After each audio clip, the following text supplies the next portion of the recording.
Natasha Romanova, alias Black Widow. Her first known appearance in Tales of Suspense number 52. Officially, she's the 16th member of the Avengers. Black Widow has 4 stamina, a speed attribute that's long. She's size 2 and is threat level 2. Her physical attribute is 3, energy is 2, and mystic attribute is 4.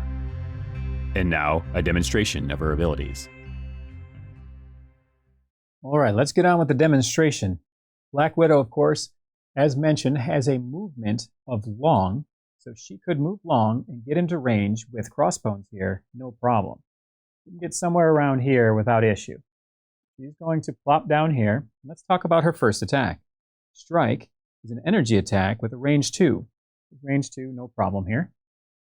It says, after this attack is resolved, this character gains power equal to the damage dealt. So Black Widow is going to roll 4 dice, and any amount of damage that's dealt, she's going to gain power. Now, if she rolls a wild, she'll activate Widow's Sting. After this attack is resolved, the target character loses 1 power. So if she rolls a wild on this attack against Crossbones, Crossbones is going to lose 1 power.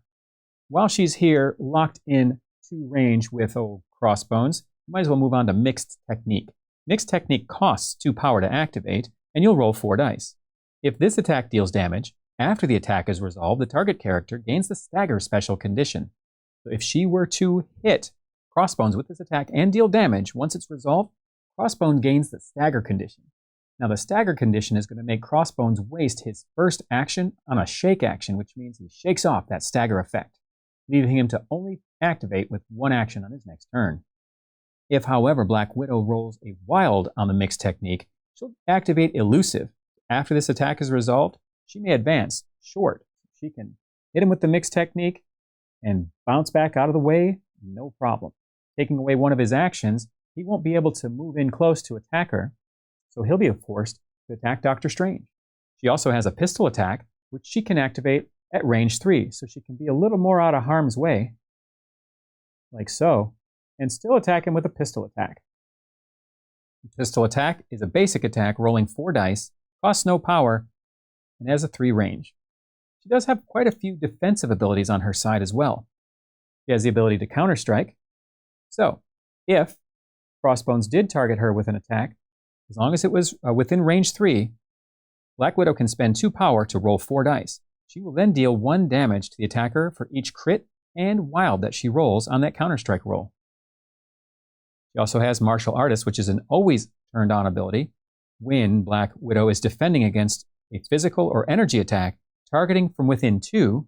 So if she does want to mix it up with old Crossbones here, wants to duke it out with him, toe-to-toe, if you will, 2-2, maybe in this case. When Black Widow is defending against a physical or energy attack targeting from within range 2, Black Widow adds blanks in their defense roll to her total successes. Last but not least, she has Stealth, which is always on. Now, Stealth states that a character must be within range 3 of Black Widow to target her with attacks. You've got Corvus Glaive hanging out in the shadows, and he wants to use his Atom Splitter against Black Widow. Clearly has the range. It's a range 4 attack.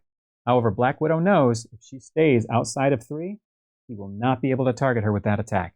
He'll have to move in and then attack, which is why you want to try to roll wilds on Mixed Technique.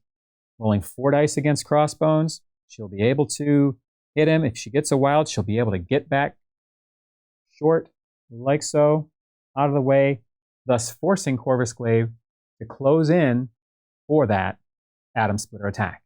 Let's take a look at her damage side. One of the interesting things about Black Widow is she's pretty even-keeled. Notice that none of her stats and none of her combat lines change from her healthy side to her damage side. That's going to wrap up this episode of Marvel Crisis Protocol Character Review. That's Black Widow. Would you take her on your team? Do you take her on your team? I think she's really good for claiming objectives, for her mobility to bounce around long, short. The stealth helps a lot when they can't target her unless they're within 3. She's a pretty overall great character for only 2 threat. Thanks for watching. We'll see you at the next BoardRoom meeting.